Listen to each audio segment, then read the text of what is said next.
ನಮಸ್ತೆ ಸ್ನೇಹಿತರೆ, ನಾನು ದಿನೇಶ್ ಕೊಕ್ಕಡ. ಕೃಷಿ ಖುಷಿ ಚಾನಲ್ನ ಹೊಸ ವಿಡಿಯೋಗೆ ನಿಮಗೆಲ್ಲ ಸ್ವಾಗತ. ನನ್ನ ಸ್ನೇಹಿತರ ಅಡಿಕೆ ತೋಟ ನೋಡಲಿಕ್ಕೆ ಎಷ್ಟು ಸುಂದರವಾಗಿ ಕಾಣ್ತದೆ ಅಂತ ನೋಡಿ. ಎಲ್ಲಿ ನೋಡಿದರೂ ನಿಮಗೆ ಅಡಿಕೆ ಗಿಡ ಬಿಟ್ಟು ಬೇರೆ ಏನೂ ಕಾಣೋದಿಲ್ಲ, ಅಷ್ಟು ನೀಟಾಗಿ ಇರುವಂತಹ ಒಂದು ತೋಟ. ಹಸಿರು ಕಾಣ್ತದೆ. ಅಂದರೆ ಇದು ಯಾಕೆ ಹಸಿರಾಗಿ ಕಾಣ್ತದೆ ಅಂತ ಹೇಳಿದರೆ, ಇಲ್ಲೂ ಇವರು ಸ್ಪ್ರಿಂಕ್ಲರಲ್ಲಿ ನೀರು ಹಾಕುವಂಥ ವ್ಯವಸ್ಥೆ ಮಾಡಿದ್ದಾರೆ. ಡ್ರಿಪ್ ಇರಿಗೇಷನ್ ಮಾಡ್ತಿದ್ರೆ ಇಲ್ಲಿ ಎಲ್ಲ ಒಣಗಿ ಹೋಗ್ತಿತ್ತು. ಭೂಮಿಯ ಎಲ್ಲ ಭಾಗಕ್ಕೂ ನೀರನ್ನು ಹಾಕುವುದರಿಂದ ಎಲ್ಲ ಕಡೆ ತೇವಾಂಶ ಬರುವುದರಿಂದ ಹಸಿರಾಗಿ ಕಾಣ್ತದೆ. ಆದರೆ ನೀವು ಸೂಕ್ಷ್ಮವಾಗಿ ಗಮನಿಸಿದರೆ ಮಾತ್ರ ನಿಮಗೆ ವಿಷಯ ಗೊತ್ತಾಗ್ತದೆ ಸ್ನೇಹಿತರೆ. ಏನಂತ ಹೇಳಿದರೆ, ಈ ಜಮೀನಿನಲ್ಲಿ ನಿಮಗೆ ಕಾಣೋದು ಕೇವಲ ಹುಲ್ಲು ಬಿಟ್ಟರೆ ಬೇರೆ ಏನಿಲ್ಲ. ಇಲ್ಲಿ ಗಮನಿಸಿ, ಸೂಕ್ಷ್ಮವಾಗಿ ಗಮನಿಸಿದರೆ ನಿಮಗೆ ಕಾಣುವಂಥದ್ದು ಕೇವಲ ಹುಲ್ಲು. ನೋಡಿ, ಯಾಕೆ ಇದು ಎಲ್ಲಿ ನೋಡಿದರೂ ಹುಲ್ಲೇ ಕಾಣ್ತದೆ ಅಂತ ಹೇಳಿದರೆ, ವಿಷಯ ಸ್ನೇಹಿತರೆ ಇಷ್ಟೇ. ಯಾವಾಗ ನಮ್ಮ ಜಮೀನಿನಲ್ಲಿ ಪದೇ ಪದೇ ಕಳೆಯನ್ನು ತೆಗೀತಾ ಹೋಗ್ತೇವೆ, ಅಂದರೆ ನಿರಂತರವಾಗಿ ಕಳೆಯನ್ನು ಬರಲಿಕ್ಕೇ ಬಿಡದಿದ್ದರೆ ಅಂತಹ ಜಮೀನಿನಲ್ಲಿ ಕೇವಲ ಹುಲ್ಲು ಮಾತ್ರ ಬರುವುದು. ಅಂದರೆ ಈ ಹುಲ್ಲಿನ ಬೆಳವಣಿಗೆ ವೇಗ ತುಂಬ ಸ್ಪೀಡಾಗಿರ್ತದೆ. ಆದರೆ ಈ ಹುಲ್ಲಿನಿಂದ ಏನು ಸಮಸ್ಯೆ ಅಥವಾ ಲಾಭ ಇದೆಯಾ ಅಂತ ನೋಡಿದರೆ, ನೇರವಾಗಿ ಭೂಮಿಗೆ ಬಿಸಿಲು ಬೀಳುವುದನ್ನು ತಪ್ಪಿಸ್ತದೆ. ಅದು ಒಂದು ದೊಡ್ಡ ಲಾಭ ಇದೆ ಈ ಹುಲ್ಲಿನಿಂದ. ಅಷ್ಟೇ ಅಲ್ಲದೆ, ನಿರಂತರವಾಗಿ ಹುಲ್ಲಿದ್ದರೆ ಮಳೆಗಾಲದಲ್ಲಿ ಮಳೆ ನೀರಿಗೆ ಭೂಮಿಯ ಮೇಲ್ಮಣ್ಣು ಕೊಚ್ಚಿಕೊಂಡು ಹೋಗುವುದನ್ನು ತಪ್ಪಿಸ್ತದೆ. ಅದೊಂದು ದೊಡ್ಡ ಲಾಭ ಇದೆ ಸ್ನೇಹಿತರೆ. ಆದರೆ ನಷ್ಟ ಏನಂತ ಹೇಳಿದರೆ, ಇಲ್ಲಿ ನಿರಂತರವಾಗಿ ಪದೇ ಪದೇ ಕಳೆಯನ್ನು ತೆಗಿತಲೇ ಇರ್ತಾ ಇದ್ದರೆ ಭೂಮಿಯ ಮೇಲ್ಮಟ್ಟದಲ್ಲಿರುವಂತಹ ಜೀವಾಣುಗಳ ಬದುಕು ನಾಶ ಆಗಿರ್ತದೆ ಸ್ನೇಹಿತರೆ. ಇಲ್ಲಿ ಯಾವುದೇ ರೀತಿಯ ಆಹಾರ ಆ ಜೀವಿಗಳಿಗೆ ಸಿಗುವುದಿಲ್ಲ. ಅದನ್ನು ನೋಡಬೇಕಾದ್ರೆ ನೀವು ಸ್ವಲ್ಪ ಸೂಕ್ಷ್ಮವಾಗಿ ಗಮನಿಸಬೇಕಾಗ್ತದೆ. ಅಂದರೆ ಸಾಕಷ್ಟು ಹತ್ತಿರಕ್ಕೆ ಹೋಗಿ ನೋಡಿದಾಗ, ನೀವು ಮಣ್ಣನ್ನು ಪರಿಶೀಲನೆ ಮಾಡಿದಾಗ ನಿಮಗೆ ಸ್ಪಷ್ಟವಾಗಿ ಗೊತ್ತಾಗ್ತದೆ ಸ್ನೇಹಿತರೆ. ಏನಂತ ಹೇಳಿದರೆ ನೋಡಿ, ಕಲ್ಲಿನಂತೆ ರಚನೆ ಗಟ್ಟಿಯಾಗಿದೆ ನೋಡಿ, ಒಂದು ಸ್ವಲ್ಪನೂ ಮಣ್ಣು ಬರುವುದಿಲ್ಲ. ಇಲ್ಲಿ ಎಷ್ಟೇ ಸೂಕ್ಷ್ಮವಾಗಿ ಗಮನಿಸಿದರೂ ನೀವು ಇಲ್ಲಿ ಯಾವುದೇ ರೀತಿಯ ಎರೆಹುಳದ ಹಿಕ್ಕಿಗಳು ನಿಮಗೆ ಕಾಣಲಿಕ್ಕೆ ಸಿಗುವುದಿಲ್ಲ ಸ್ನೇಹಿತರೆ. ಇದು ಮುಖ್ಯ ವಿಷಯ. ಇಲ್ಲಿ ನಾವು ಗಮನಿಸಬೇಕಾದ್ದು ಅದನ್ನು. ಈ ಮಣ್ಣು ಬರಡಾಗಿದೆ ಅಂತ ಲೆಕ್ಕ. ನಮ್ಮ ತೋಟದ ಮಣ್ಣನ್ನು ಬರಡು ಮಾಡಿ ಕೃಷಿ ಮಾಡಬೇಕಾದ, ಫಲವತ್ತತೆಯನ್ನಾಗಿ ಮಾಡಿ ಕೃಷಿ ಮಾಡಬೇಕಂತ ನಾವು ತಿಳ್ಕೊಳ್ಬೇಕು. ಇವರಿಗೆ ಗೊತ್ತಿಲ್ಲ. ಇವರು ಕಳೆ ತೆಗೆಯುವಾಗ ಏನು ಮಾಡ್ತಾರೆ, ನೆಲಮಟ್ಟಕ್ಕೆ ಸಮೇತ, ಅಂದರೆ ನೆಲ ಕಾಣುವ ರೀತಿಯಲ್ಲಿ ಕಳೆಯನ್ನು ತೆಗಿತಾರೆ. ಆಮೇಲೆ ಪುನಃ ನೀರು ಹಾಕುವಾಗ ಕಳೆ ಬರ್ತದೆ. ಹಾಗಾಗಿ ನಿಮಗೆ ಇಲ್ಲಿ ದೂರದಿಂದ ನೋಡುವಾಗ ದೂರದ ಬೆಟ್ಟ ನುಣ್ಣಗೆ ಅಂತ ಹೇಳ್ತಾರಲ್ಲ, ಹತ್ತಿರ ಹೋದಾಗಲೇ ಗೊತ್ತಾಗೋದು ಕತೆ. ಹಾಗೆ ಇಲ್ಲಿ ನಿಮಗೆ ಹೀಗೆ ಕಾಣುವಾಗ ಹಸಿರಾಗಿ ಕಂಡ್ರೂ ಕೂಡ ಹತ್ತಿರ ಹೋಗಿ ಸೂಕ್ಷ್ಮವಾಗಿ ಗಮನಿಸಿದಾಗ ನಿಮಗೆ ವಿಷಯ ಏನಂತ ಗೊತ್ತಾಗ್ತದೆ. ಇನ್ನೊಮ್ಮೆ ತೋರಿಸ್ತೇನೆ ನೋಡಿ. ಎಲ್ಲಿಯೂ ಕೂಡ ಎರೆಹುಳದ ಒಂದೇ ಒಂದು ಹಿಕ್ಕೆ ಕೂಡ ಕಾಣಲಿಕ್ಕೆ ಸಿಗುವುದಿಲ್ಲ ಸ್ನೇಹಿತರೆ. ಯಾಕೆ ಕಾಣಲಿಕ್ಕೆ ಸಿಗುವುದಿಲ್ಲ ಅಂತ ಹೇಳಿದರೆ, ಎರಡು ಕಾರಣ. ಒಂದು, ಕಳೆಯನ್ನು ತೆಗೆದಾಗ ಸೂರ್ಯನ ಬಿಸಿಲು ನೇರವಾಗಿ ಭೂಮಿಗೆ ಬಡೀತದೆ. ಹಾಗೆ ಬಡಿದಾಗ ಅಲ್ಲಿರುವಂಥ ಎಲ್ಲ ಜೀವಿಗಳ ಮೊಟ್ಟೆಗಳಾಗಲಿ ಅಥವಾ ಸಣ್ಣ ಮರಿಗಳಾಗಲಿ ಸತ್ತು ಹೋಗ್ತದೆ ಸೂರ್ಯನ ಶಾಖಕ್ಕೆ. ಇನ್ನು ಎರಡನೇದಾಗಿ, ಅಳಿದುಳಿದ ಜೀವಿದೆ ಅಂತಲೇ ಇಟ್ಕೊಳ್ಳಿ, ಅದಕ್ಕೆ ಊಟ ಬೇಡವಾ? ಊಟ ಬೇಕಾದರೆ ಏನು ಮಾಡಬೇಕು? ಇಲ್ಲಿ ವೆರೈಟಿ ಆಹಾರಗಳು ಅದಕ್ಕೆ ಸಿಗಬೇಕು. ಇಲ್ಲಿ ಏನಿದೆ, ಕೇವಲ ಹುಲ್ಲನ್ನು ಬಿಟ್ಟರೆ ಏನಿಲ್ಲ. ಈ ಹುಲ್ಲಿನ ಎಲೆಯಲ್ಲಿ ನಮ್ಮ ಜೀವಿಗಳಿಗೆ ಏನು ಆಹಾರ ಇರ್ತದೆ ನೀವೇ ಒಂದು ಆಲೋಚನೆ ಮಾಡಿ. ಅದು ಸಹ ಕೇವಲ ಒಂದು ಹುಲ್ಲನ್ನೇ ತಿಂದುಕೊಂಡು ಎಷ್ಟು ಸಮಯ ಅದು ಬದುಕುವುದು, ಎಷ್ಟು ಗುಣಮಟ್ಟದಲ್ಲಿ ಜೀವಿಗಳಿರ್ಬೋದು, ಇದನ್ನು ನಾವು ತಿಳ್ಕೊಳ್ಬೇಕಾಗುತ್ತೆ ಸ್ನೇಹಿತರೆ. ತೋಟ ನೋಡಲಿಕ್ಕೆ ತುಂಬ ಸುಂದರವಾಗಿದೆ. ಬರುವ ವರ್ಷಕ್ಕೆ ಒಳ್ಳೆಯ ಇಳುವರಿ ಬರುವ ಲಕ್ಷಣ ಕಾಣ್ತಾ ಇದೆ. ಆದರೆ ರೋಗ ನಿರೋಧಕ ಶಕ್ತಿ ಇರುವುದಿಲ್ಲ ಸ್ನೇಹಿತರೆ. ಅದು ಮುಖ್ಯವಾಗಿ ನೀವು ಗಮನಿಸಬೇಕು. ಅಡಿಕೆಗೆ ರೋಗ ಬರುವುದೇ ಮಳೆಗಾಲದಲ್ಲಿ. ಈ ಸಮಯದಲ್ಲಿ ಎಲ್ಲವೂ ಸರಿ ಇರ್ತದೆ. 7-8 ವರ್ಷ ಪ್ರಾಯದ ತೋಟ. ಇದಕ್ಕೆ ಇವರು ರಾಸಾಯನಿಕ ಗೊಬ್ಬರ ಕೊಡುವ ಕಾರಣ ಪೋಷಕಾಂಶದ ಕೊರತೆ ಸದ್ಯಕ್ಕೆ ಇರುವುದಿಲ್ಲ. ಆದರೆ ಮಳೆಗಾಲ ಅದು ಬಂದಾಗ ನಿಜ ಸ್ವರೂಪ ಗೊತ್ತಾಗೋದು ಸ್ನೇಹಿತರೆ. ಈಗ ಎಷ್ಟೇ ಚೆನ್ನಾಗಿ ಇಳುವರಿ ಕಂಡ್ರೂ ಕೂಡ ಮಳೆಗಾಲ ಮುಗಿಯುವಾಗ ಎಲ್ಲ ರೋಗ ಬಾಧೆಗಳು ಈ ತೋಟಕ್ಕೆ ಇರ್ತದೆ. ಯಾಕೆ ಇರ್ತದೆ ಅಂತ ಹೇಳಿದರೆ, ಮಣ್ಣಿನಲ್ಲಿ ಪೋಷಕಾಂಶ ಲಭ್ಯತೆ ಇಲ್ಲದ ಕಾರಣ ಅಥವಾ ರಾಸಾಯನಿಕ ಗೊಬ್ಬರದ ಪರಿಣಾಮದಿಂದಲೋ ಅಡಿಕೆ ಗಿಡಗಳಿಗೆ ರೋಗ ಬಂದ್ರೂ ಕೂಡ ಅದನ್ನು ಸಹಿಸಿಕೊಳ್ಳುವ ಗುಣ ಕಡಿಮೆ ಆಗಿರ್ತದೆ ಸ್ನೇಹಿತರೆ. ಹಾಗಾಗಿ ಇಳುವರಿಯನ್ನು ಕಳ್ಕೊಳ್ಳುವಂಥ ಪ್ರಸಂಗವೇ ಬರ್ತದೆ. ಮತ್ತು ನಾವು ಯಾವಾಗಲೂ ಮಳೆಗಾಲದಲ್ಲಿ ಆ ರೋಗದಿಂದ ಹೋಯ್ತು ಇಳುವರಿ, ಈ ರೋಗದಿಂದ ಹೋಯ್ತು ಇಳುವರಿ ಅಂತ ನಮ್ಮದು ಬೊಬ್ಬೆ ಹಿಡಿಯುವುದೇ ಕತೆ ಆಗ್ತದೆ ಸ್ನೇಹಿತರೆ. ನನ್ನ ತೋಟವನ್ನು ನೋಡಿದರೆ ನಿಮಗೆ ಒಂದು ಅಡಿಕೆ ಗಿಡ ಕೂಡ ಕಾಣುವುದಿಲ್ಲ ಸ್ನೇಹಿತರೆ. ಈ ಬದಿಯ ಅಡಿಕೆ ಗಿಡ ಮಾತ್ರ ನಿಮಗೆ ಕಾಣಲಿಕ್ಕೆ ಸಿಗ್ಬೋದು ನೋಡಿ. ಆಚೆ ಒಂದು ಅಡಿಕೆ ಗಿಡ ಇದೆ ಅಂತ ಕೂಡ ನಿಮಗೆ ಕಾಣಲಿಕ್ಕೆ ಸಾಧ್ಯ ಇಲ್ಲ. ಕಾಣ್ತದಾ? ಅಂದರೆ ಒಂದು ರೀತಿಯಲ್ಲಿ ಅಡಿಕೆ ಕಾಡಿನ ರೀತಿ ಇದೆ ಅಂತ ಹೇಳ್ಬೋದು. ಇಲ್ಲಿ ನೋಡಿ, ಗಮನಿಸಿ, ನಾನೊಂದು ರಮ್ಟನ್ ಹಣ್ಣಿನ ಗಿಡ ಹಾಕಿದ್ದು ಈಗ ನೋಡಿ ಗೊಂಚಲು ಕಾಯಿಗಳನ್ನು ಬಿಡ್ತಾ ಇದೆ. ಈ ಕಾಯಿಗಳನ್ನು ಇನ್ನು ಹಣ್ಣಾಗಿ ತಿನ್ನುವಾಗ ಆಗುವಂಥ ಒಂದು ಖುಷಿ ಬೇರೆಯೇ. ಅದರಲ್ಲಿ ನಮಗೆ ಎಷ್ಟು ಲಾಭ ಅಂತ ಹೇಳಿದರೆ ನೋಡಿ, ಇದರ ಕಸಗಡ್ಡಿಗಳನ್ನು ಇಲ್ಲಿ ಬಿದ್ದದ್ದು ರಾಶಿ ರಾಶಿ ನೋಡಿ ನೀವಿಲ್ಲಿ. ಅದನ್ನೆಲ್ಲ ನಮ್ಮ ಮಣ್ಣಿನಲ್ಲಿರುವ ಜೀವಿಗಳೆಲ್ಲ ತಿಂದು ರಾಶಿ ರಾಶಿ ಗೊಬ್ಬರ ಮಾಡಿಕೊಡ್ತದೆ. ಯಾವುದೇ ರೀತಿಯ ಹಣಕಾಸು ನಮಗೆ ಖರ್ಚೇ ಇಲ್ಲ ನೋಡಿ. ಇಲ್ಲಿ ನೀವು ಗಮನಿಸಿದರೆ ನೋಡಿ, ನನ್ನ ಬೆರಳು ನೇರವಾಗಿ ಒಳಗೆ ಹೋಗ್ತದೆ. ಅಂದರೆ ನೋಡಿ ಇಲ್ಲಿ ಎಷ್ಟು ಬಗೆದರೂ ಮಣ್ಣು ಎಷ್ಟು ಲೂಸಾಗಿ ಎಷ್ಟು ಫಲವತ್ತಾಗಿ ಕಾಣ್ತದೆ ಅಂತ ನೀವು ಗಮನಿಸಿ ನೋಡಿ. ಯಾವುದೇ ರೀತಿಯ ಖರ್ಚು ವೆಚ್ಚವನ್ನು ಮಾಡದೆ, ಅಂದರೆ ಕೇವಲ ಹಣ್ಣಿನ ಗಿಡಗಳನ್ನು ಮತ್ತು ಬೇರೆ ಬೇರೆ ರೀತಿಯ ಗಿಡಗಳನ್ನು ನೋಡಿ. ಏಲಕ್ಕಿ ಗಿಡಗಳು ಎಷ್ಟು ಸೊಂಪಾಗಿ ಬಂದಿದೆ ಅಂತ ಹೇಳಿದರೆ ನೋಡಿ, ಹೂ ಹೋಗುವ ಹಂತಕ್ಕೆ ಬಂದಿದೆ. ಈಗ ಹೂ ಆಗ್ತಾಯಿದೆ ನೋಡಿ, ಕಾಣ್ಬೋದು ನಿಮಗೆ. ಈ ಗೊಂಚಲುಗಳಲ್ಲಿ ಎಲ್ಲ ಇನ್ನೂ ಫುಲ್ಲು ಏಲಕ್ಕಿ ಆಗ್ತದೆ. ಇಲ್ಲಿರುವ ಮಣ್ಣನ್ನು ನೀವು ಗಮನಿಸಿ. ನಮಗೆ ಏಲಕ್ಕಿ ಆಗೋದು ಮುಖ್ಯ ಅಲ್ಲ ಸ್ನೇಹಿತರೆ, ಇಲ್ಲಿರುವ ಮಣ್ಣನ್ನು ನೀವು ಗಮನಿಸಿ ನೋಡಿ. ಎರೆಹುಳದ ಹಿಕ್ಕೆಯನ್ನು ಗಮನಿಸಿ ನೀವು ನೋಡಿ. ನೋಡಿ ಎರೆಹುಳದ ಹಿಕ್ಕೆ, ಯಾವುದೇ ರೀತಿಯ ಖರ್ಚು ಮಾಡದೆ ನೋಡಿ. ಎಲ್ಲ ಇದು ನಿಮಗೆ ಕಾಣ್ತಾ ಇರೋದು ಇಷ್ಟು ಕೂಡ ಎರೆಹುಳದ ಹಿಕ್ಕೆಗಳೇ ನೋಡಿ. ಗಮನಿಸಿ ನೀವು, ಎಲ್ಲ ಕಡೆ ಇದು ನೋಡುವಾಗಲೂ ನಿಮಗೆ ಎರೆಹುಳದ ಹಿಕ್ಕೆಯನ್ನು ಬಿಟ್ಟರೆ ಬೇರೆ ಏನೂ ಕಾಣಲಿಕ್ಕೆ ಸಿಗೋದಿಲ್ಲ ಸ್ನೇಹಿತರೆ. ಯಾಕೆ ಇಷ್ಟು ನನ್ನ ಜಮೀನಿನಲ್ಲಿ ಗೊಬ್ಬರದ ರೀತಿ ಇದೆ ಅಂತ ಹೇಳಿದರೆ ಕಾರಣ ಒಂದೇ ನೋಡಿ. ಇಲ್ಲಿ ನೋಡಿ, ಕೊಕ್ಕೋ ಗಿಡ ಹಿಂಗೆ ಎಷ್ಟು ಹೂ ಹೋಗಿದೆ, ಎಷ್ಟು ಕಾಯಿ ಇದೆ ಅಂತ ನೋಡಿ. ನಾವು ಗಮನಿಸಬೇಕಾದ್ದೇನು, ನಾವು ಇದರಿಂದ ಲಾಭ ಏನು ನಮಗೆ?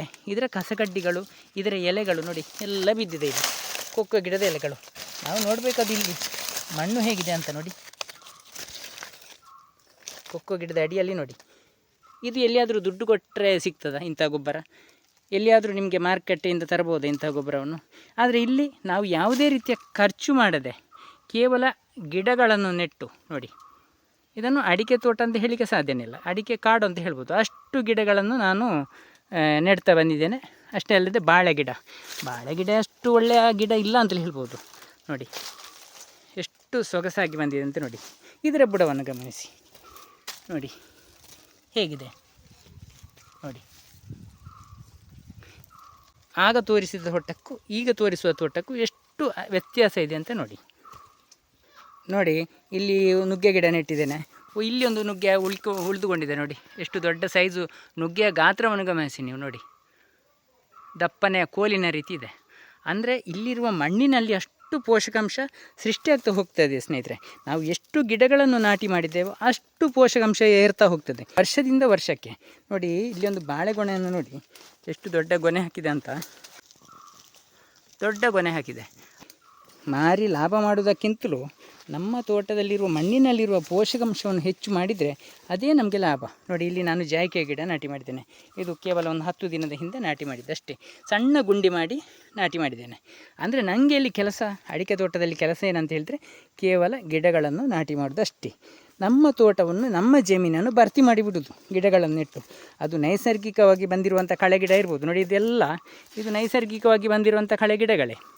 ಅದರ ಮಧ್ಯದಲ್ಲಿ ನಾವು ನೆಟ್ಟಂಥ ಗಿಡಗಳು ಬಾಳೆ, ಕೊಕ್ಕೋ, ಲವಂಗ ಏನು ಸಿಗ್ತದೆ, ಏಲಕ್ಕಿ ಎಲ್ಲ ಗಿಡಗಳನ್ನು ನಾಟಿ ಮಾಡ್ತಾ ಬಂದರೆ ನಮ್ಮ ಜಮೀನಿನಲ್ಲಿ ನೋಡಿ. ಇಲ್ಲೊಂದು ಸಣ್ಣ 1.5 ವರ್ಷ ಪ್ರಾಯದ ಕೊಕ್ಕೋ ಗಿಡ ನೋಡಿ, ಕಾಯಿಗಳು ಬರಲಿಕ್ಕೆ ಪ್ರಾರಂಭ ಆಗಿದೆ. ಹೇಗೆ ಬರ್ತಾಯಿದೆ ನೋಡಿ, ಗೊಂಚಲಾಗಿ ಬರ್ತಾಯಿದೆ ನೋಡಿ.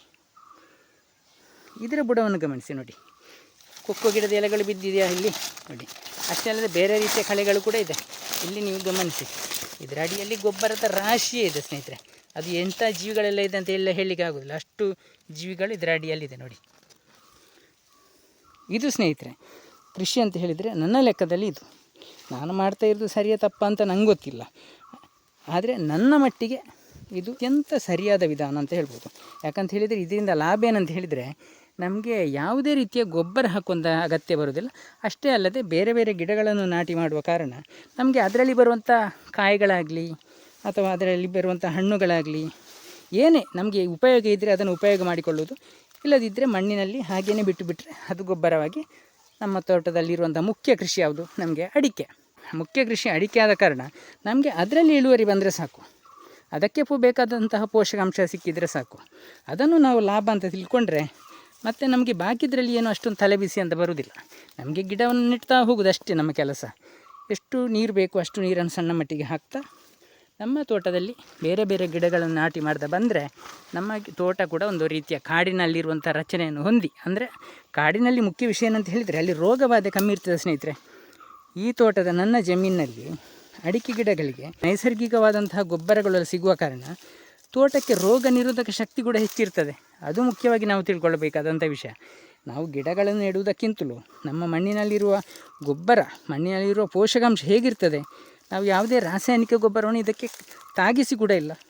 ಸಾವಯವ ಗೊಬ್ಬರವನ್ನು ನಾವು ಹಾಕಿಯೇ ಇಲ್ಲ. ಸಾವಯವ ಗೊಬ್ಬರ ಅಂತ ನಾವು ಹೇಳ್ತೇವೆ, ಯಾವುದು ಕೋಳಿ ಗೊಬ್ಬರ, ಆಡು ಇನ್ನಕ್ಕೆ ದನ ಸೆಗಣಿ ಅಂತ. ಪ್ರಾಣಿಗಳಿಗೆ ಕೊಡುವಂಥ ಆಹಾರದಲ್ಲಿ ರಾಸಾಯನಿಕ ಸೇರಿಯೇ ಇರ್ತದೆ. ಅಷ್ಟೇ ಅಲ್ಲದೆ ಈ ಸಾವಯವ ಪ್ರಾಣಿ ತ್ಯಾಜ್ಯ ಅಂತ ಹೇಳ್ತೇವೆ ನೋಡಿ, ಅದರಲ್ಲಿ ಇರುವುದು ಕೂಡ ರಾಸಾಯನಿಕವೇ ಸ್ನೇಹಿತರೆ. ಯಾಕಂತ ಹೇಳಿದರೆ ಅದರಲ್ಲಿ ಮಿಥೇನ್ ಗ್ಯಾಸ್ ಇರ್ತದೆ, ಅಮೋನಿಯಾ ಗ್ಯಾಸ್ ಇರ್ತದೆ. ಅದರಲ್ಲಿ ಅಷ್ಟೇ ಅಲ್ಲದೆ ಅದರ ಆಹಾರದಲ್ಲಿ ರಾಸಾಯನಿಕದ ಅಂಶ ಸೇರಿಕೊಂಡಿರ್ತದೆ. ಇದೆಲ್ಲ ನಮ್ಮ ಜಮೀನಿಗೆ ಅಷ್ಟೊಂದು ಬೇಕಾಗಿಲ್ಲ.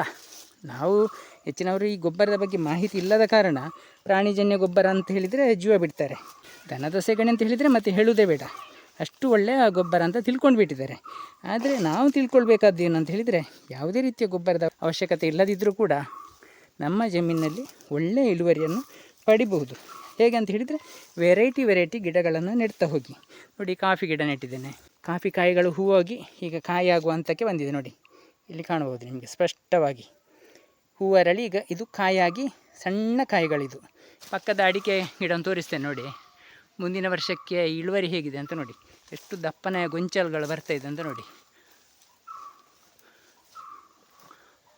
ಇದು ಪರಾಗಸ್ಪರ್ಶ ಯಶಸ್ವಿಯಾಗಿ ಮುಂದಿನ ವರ್ಷಕ್ಕೆ ರೆಡಿಯಾದಂತಹ ಗೊನೆಗಳು. ಯಾವುದೇ ಗೊಬ್ಬರ ಹಾಕದೆ ಸಣ್ಣ ಸಣ್ಣ ಕೊಕ್ಕೋ ಗಿಡದಲ್ಲೂ ಕೂಡ ಕಾಯಿಗಳು ಬಿಡಲಿಕ್ಕೆ ಪ್ರಾರಂಭ ಆಗಿದೆ ಸ್ನೇಹಿತರೆ. ಸಣ್ಣ ಸಣ್ಣ ಗಿಡಗಳಲ್ಲಿ ಕೇವಲ ನೆಟ್ಟು 1.5-2 ವರ್ಷ ಆಗಿದೆ ಅಷ್ಟೇ. ನಾನು ನಾಟಿ ಮಾಡಿದ ಹೆಚ್ಚಿನ ಎಲ್ಲ ಗಿಡಗಳಲ್ಲೂ ಕೂಡ 2-3 ವರ್ಷಕ್ಕೆ ಆಗುವಾಗ ಅದು ಫಸಲು ಬಿಡಲಿಕ್ಕೆ ಪ್ರಾರಂಭ ಆಗ್ತದೆ. ಅಷ್ಟೇ ಅಲ್ಲದೆ ಹಣ್ಣಿನ ಗಿಡಗಳಲ್ಲಿ ಹಣ್ಣು ಕೂಡ ಬರಲಿಕ್ಕೆ ಪ್ರಾರಂಭ ಆಗಿದೆ. ಒಂದು ಸಲದ ಹಣ್ಣು ಮುಗಿದು 2ನೇ ಸಲದ ಫ್ಲವರಿಂಗ್ ಆಗ್ತಾಯಿದೆ. ಇಲ್ಲಿ ನಿಮಗೆ ಕಾಣ್ಬೋದು ನೋಡಿ. ಇದೊಂದು ರೀತಿಯ ನೇರಳೆ ಹಣ್ಣು ನೋಡಿ, ಹೂವಾಗಿ ಕಾಯಿ ಆಗುವ ಹಂತದಲ್ಲಿದೆ. ಈ ಬಿಳಿ ನೇರಳೆ ಇದೆ ನೋಡಿ, ಇಲ್ಲಿ ಹೂವಾಗಿ ಕಾಯಿ ಆಗುವ ಹಂತದಲ್ಲಿದೆ. ವೆರೈಟಿ ಹಣ್ಣಿನ ಗಿಡಗಳನ್ನು, ಹೂವಿನ ಗಿಡಗಳನ್ನು, ನಮಗೆ ಏನು ಕೈಗೆ ಸಿಗ್ತದೆ ಅಂಥ ಗಿಡಗಳನ್ನೆಲ್ಲ ನಾಟಿ ಮಾಡ್ಬೋದು. ಅದರ ಎಲೆಗಳು ಬಿದ್ದಾಗ ಮಣ್ಣಿನಲ್ಲಿ ಗೊಬ್ಬರ ಆಗ್ತದೆ, ಹೂವು ಆದರೆ ಅದರಲ್ಲಿ ಫ್ಲವರಿಂಗ್ ಆದರೆ ಕಾಯಿ ಆಗ್ತದೆ. ಈ ರೀತಿಯೆಲ್ಲ ಕೃಷಿಯನ್ನು ಮಾಡ್ತಾಯಿದ್ರೆ ಸ್ನೇಹಿತರೆ, ನಮ್ಮ ಮನಸ್ಸಿಗೊಂದು ಖುಷಿ ಇರ್ತದೆ, ಕೃಷಿಯಲ್ಲಿ ಒಂದು ಯಶಸ್ಸು ಬರ್ತದೆ. ಅಷ್ಟೇ ಅಲ್ಲದೆ ಇದರಲ್ಲಿ ಯಾವುದೇ ವಿಷಪೂರಿತ ಅಂಶ ಇಲ್ಲದ ಕಾರಣ ನಮ್ಮ ಆರೋಗ್ಯನೂ ಉತ್ತಮವಾಗಿರ್ತದೆ, ನಮ್ಮ ಅಡಿಕೆ ಗಿಡದ ಆರೋಗ್ಯನೂ ಕೂಡ ಉತ್ತಮವಾಗಿರ್ತದೆ. ಇಷ್ಟೇ ಸ್ನೇಹಿತರೆ ಕೃಷಿ ಅಂತ ಹೇಳಿದರೆ. ಈ ಕೃಷಿ ಮಾಹಿತಿ ನಿಮಗೆಲ್ಲ ಇಷ್ಟವಾಗಿದ್ದರೆ, ಸಬ್ಸ್ಕ್ರೈಬ್ ಮಾಡದೆ ನೋಡ್ತಿದ್ರೆ ದಯವಿಟ್ಟು ಸಬ್ಸ್ಕ್ರೈಬ್ ಮಾಡಿ, ಹಾಗೆಯೇ ಬೇರೆಯವ್ರಿಗೆ ಶೇರ್ ಮಾಡಿ, ಒಂದು ಲೈಕ್ ಕೊಡಿ ಸ್ನೇಹಿತರೆ. ಮುಂದಿನ ವಿಡಿಯೋದೊಂದಿಗೆ ಮತ್ತೆ ಸಿಗೋಣ. ಧನ್ಯವಾದಗಳು.